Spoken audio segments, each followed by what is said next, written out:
Chapitre des limites, quotient de deux fonctions. La première fonction sera 1 plus 1 sur x.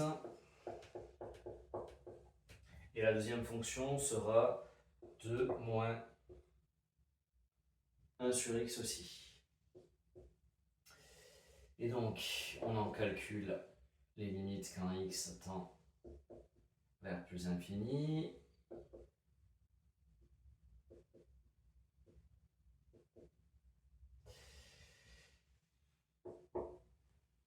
Quand x tend vers plus infini, 1 sur x tend vers 0, il nous reste 1. Et quand x tend vers plus infini, moins 1 sur x tend vers 0, il nous reste 2.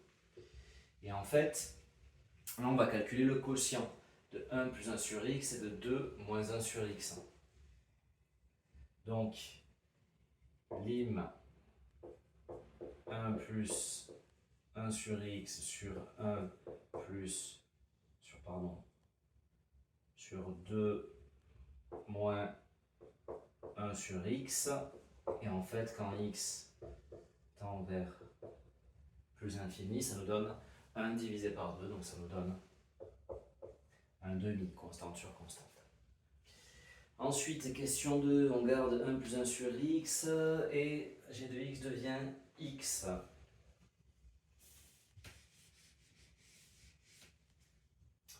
Donc là, on a plus infini, on calcule bien f de x sur g de x. Donc ici, ça devient x, donc on a 1 sur l'infini. Donc quand on prend un nombre fini, qu'on multiplie par un nombre qui croît vers l'infini, la division va faire que le nombre de parts va augmenter, augmenter, augmenter, augmenter.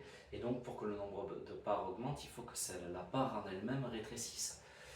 Ce qui veut dire que 1 divisé par l'infini, il faut la prendre aussi dans votre tableau, ça fait 0. Et là on était sur la question 2, on passe à la question 3. La question 3, on a x carré et 2.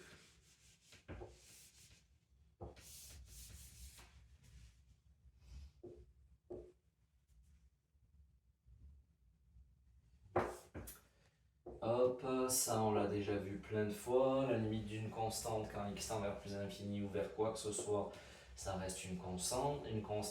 Et donc la limite de x carré sur 2, on a plus infini divisé par 2. Même si on divise l'infini par quelque chose de fini, ça continue à croître vers l'infini. Ça augmentera un petit peu moins rapidement vers l'infini. C'est-à-dire qu'une fonction exponentielle croît plus rapidement vers l'infini qu'une fonction racine de x par exemple. Mais ça finira par atteindre l'infini. Enfin, on ne peut pas atteindre l'infini, mais ça finira par toujours tendre vers des nombres qui sont immensément grands. Donc l'infini divisé par un nombre fini, ça nous donne toujours l'infini. Question numéro 4. Numéro 4, on garde x carré et on aura moins 3. Alors attention, c'est comme dans les multiplications, il y a des règles de signes. Donc ici, ça nous donnera donc x carré divisé par moins 3. Et en fait, l'infini divisé par un nombre fini, ça fait toujours l'infini, mais par un nombre négatif, on applique les règles de signes. Donc plus divisé par moins, ça fait moins, ce qui fait qu'on obtiendra moins infini. Question numéro 5. Moins x carré divisé par 2. Donc là, je vais un petit peu plus vite, ça commence à rentrer. Limite de x carré quand x tend vers plus infini, ça fait plus infini, mais multiplié par moins, donc ça donne moins infini. Et là, on a x carré divisé par 2. On a moins infini divisé par 2, donc c'est toujours l'infini. Mais le moins divisé par quelque chose de positif, ça reste moins. Moins divisé par plus, ça fait moins. Donc on obtient moins infini. Question numéro 6. Question numéro 6, on a moins x carré moins 2.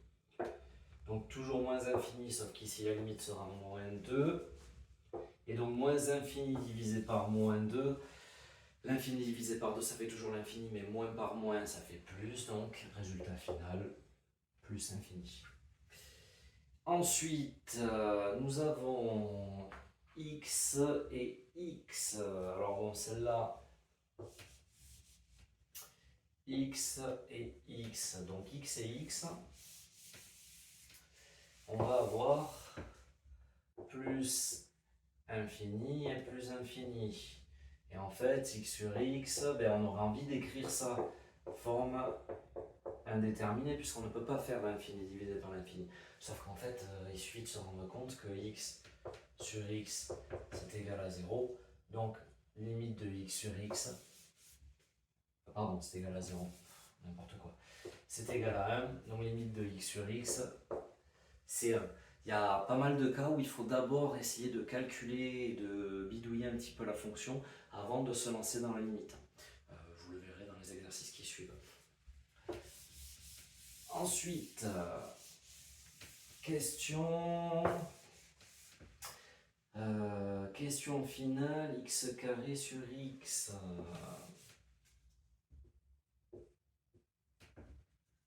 Donc là on a plus infini et là on a plus infini. Et donc en fait, pareil, la limite quand x tend vers plus infini de x carré sur x, ben, on a envie de dire forme indéterminée, d'accord? Sauf qu'en fait, x carré sur x,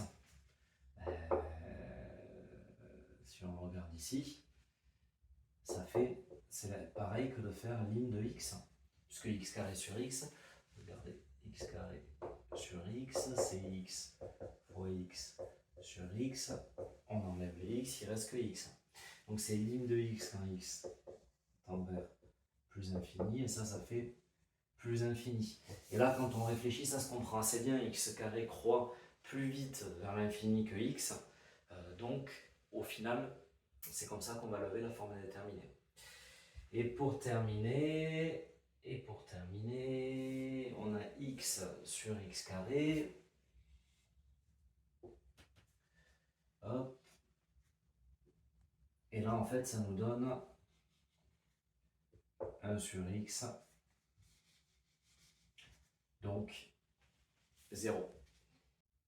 Tu es en terminale et tu passes le baccalauréat spé maths, mais tu n'as pas envie d'y passer des centaines d'heures. Ton problème, ce n'est pas le niveau, c'est que tu révises trop de choses inutiles. Avec mon expérience de prof de maths, j'ai fait le tri pour toi. 8 à 15 questions type par chapitre sélectionnées parmi des sujets qui sont réellement tombés au baccalauréat. Chaque question est suivie d'une vidéo explicative de correction, claire, complète. Toutes ces questions couvrent un maximum de notions. Tu les retrouves sous différentes formes et plusieurs fois pour comprendre, mémoriser et maîtriser. Résultat, tu couvres l'essentiel du bac. Tes révisions sont beaucoup plus courtes et tu arrives serein à l'examen. Tout est dans l'application, le lien est dans la description.